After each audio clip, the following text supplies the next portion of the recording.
Hi, so I'm Bethany. Um, Sorry about my voice. I'm a little under the weather right now. So this is my curriculum project. I chose to look at the curriculum for Ohio's social studies and picked first grade to look at. So right at the beginning, the foundations for the curriculum, they listed their philosophy and their goals for the curriculum and what they hope to achieve in teaching their students.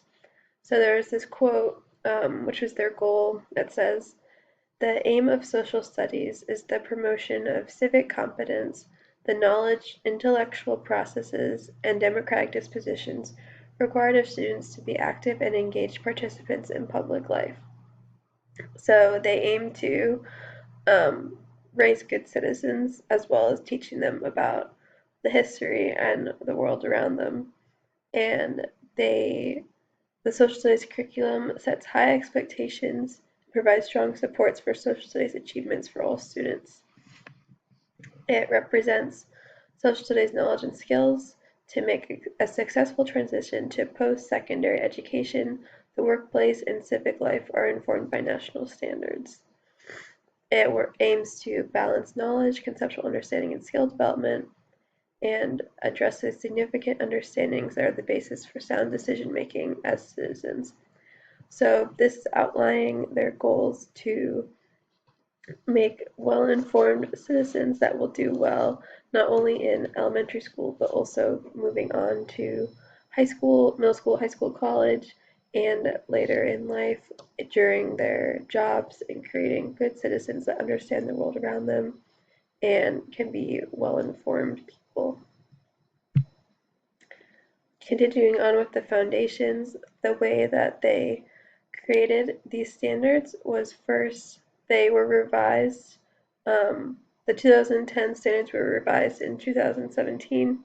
So the standards update process began with a public survey, which was given to the general public and also to educators to say how they felt about the curriculum and what changes they thought could be implemented. Then an advisory committee determined which standards needed to be changed or updated, and then the educators reviewed these changes and a public draft was released for approval before being finalized. The organization of the standards, so it's every grade has a theme that it focuses on. So the excuse me. So the theme, I apologize. The theme of the first grade curriculum was families now and long ago, near and far.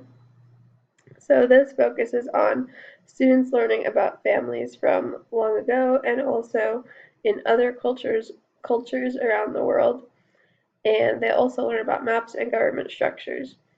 So the curriculum basically focuses on, it looks at the differences between families from years ago versus families today, and also families in other countries and what that looks like for them, and just kind of teaching the importance of cultures around the world in comparison to your own. And then they also learn the basic skills of maps and how they're used, how to read a map, and how governments work in our own government and in other countries around the world. So this first grade curriculum is divided into 4 sections, which are history, geography, government, and economics, and this provides kind of a well-rounded view for students on the general social studies concepts that relate to their theme and gives them a good background and also learning kind of about how the world works.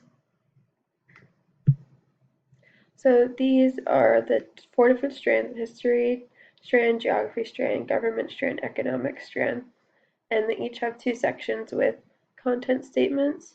So for example, the geography strand, it has one section called spatial thinking and skills, which talks about maps can be used to locate and identify places. And then also places and regions, which is places are distinctive because of their physical characteristics. Oh, and they have a third section called human systems, which talks about families interacting with the physical environment in different times and places, and diverse cultural practices.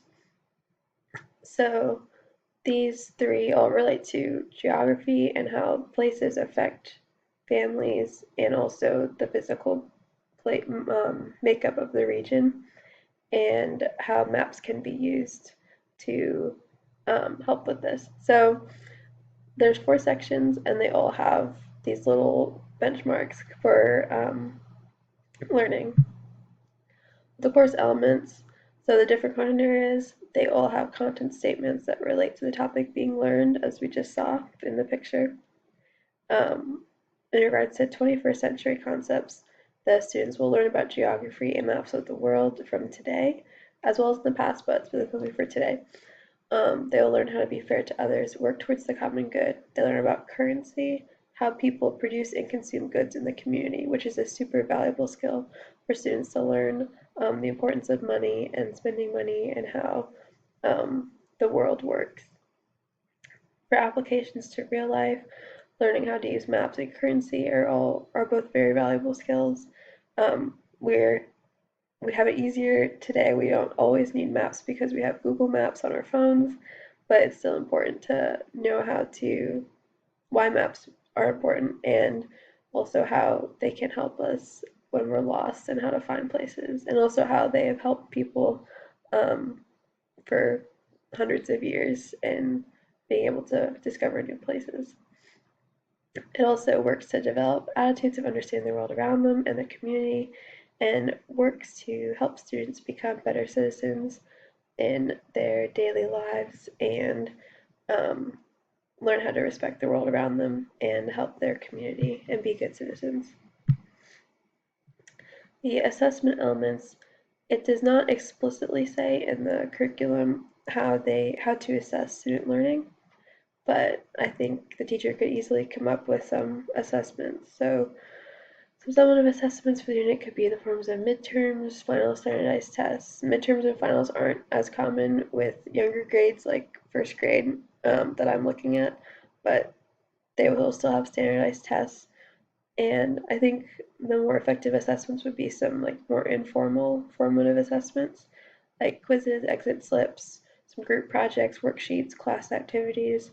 The teacher can just create some fun little games or activities to observe student learning and just make sure that they're understanding the material before they move on to new material and clear up any issues or confusion if needed. So some critique elements. The curriculum is coherent. It was easy to follow and find the goals and look at what the students would be learning and what the teacher wanted to in- instruct the students on and evaluate and what goals needed to be met. I thought the content was developmentally appropriate and focused on developing basic skills. Obviously, when learning about maps or geography, it's not going to be too deep because they're only in first grade, but I think that they can provide a good overview and learn about maps. Working in a preschool classroom right now, and even they're learning about really simple town maps, and we're creating their own map as a class. So you could just do simple activities like that so they understand what a map is and how it works. There was some overlap I saw with the kindergarten's curriculum when talking about time and place and also talking about world cultures, which is good. I think it just builds off of kindergarten's curriculum and kind of expands on it a little more because the students are older and able to handle a bit more information. And individuals share responsibilities with their community and the world around them. So this was a big emphasis on the curriculum and a really good skill to um, develop in the curriculum and creating good citizens as well. And that's our presentation. So thank you.